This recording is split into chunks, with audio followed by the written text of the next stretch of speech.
इहसान भाई साहब, आप सीनियर सियासतदान हैं। पाकिस्तान में जर्नैलों का रोल हमेशा सियासतदानों को आपस में लड़ाने, एक दूसरे के खिलाफ इस्तेमाल करने का रहा। लेकिन इस वक्त जर्नैल हुकूमत और इमरान खान को करीब लाने की कोशिश कर रही है। ये तब्दीली किस तरह, कैसे आई है? मियाँ साहब, नवाज शरीफ की हुकूमत थी, उसने कोई कन्फ्रंट ही नहीं किया। आप आइन के खिलाफ आप सियासत में ज़्यादा दखल अंदाजी ना करें। तो इन्होंने उसको भी माइंड किया और नवाज शरीफ को झूठे मुकदमे में अदलिया से नाअहल करार दिया।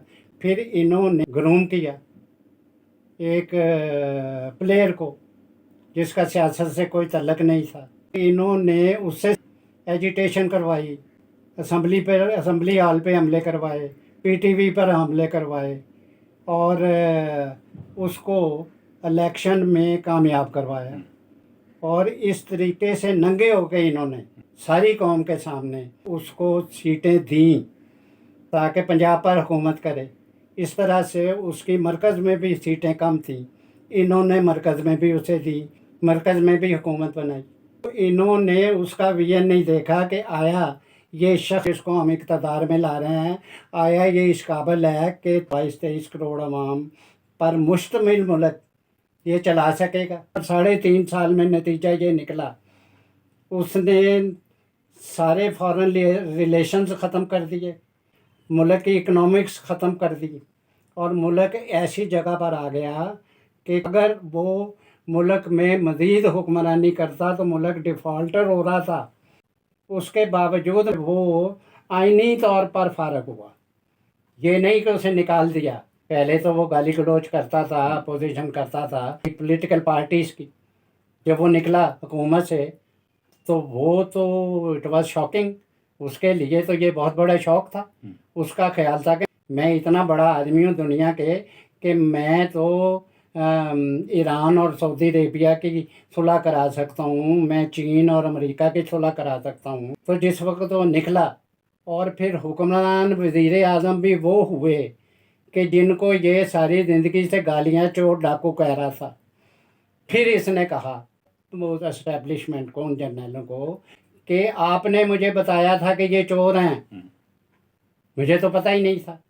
आपने किताबें लिखी हुई हैं उनके खिलाफ और मुझे कहते रहे कि ये देखो ये चोर, ये देखो ये डाकू। न्यूट्रल जो है ये तो जानवर होता है। अब सारा कुछ बता के आप उन्हीं चोरों और डाकुओं को ले आए, मुझे निकाल दिया।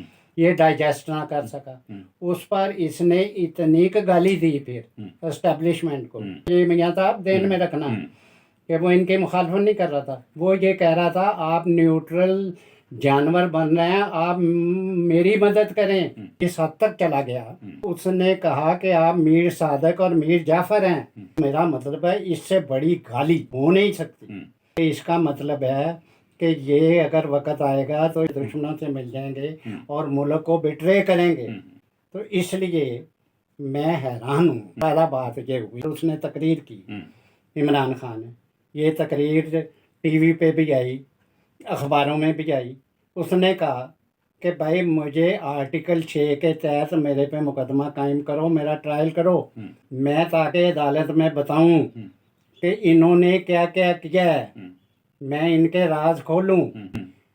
अपोजिशन के जो राज उसके पास थे वो बयान कर चुका हुआ है। असल तो राज खोल रहा है फौजियों के, जर्नैलों के।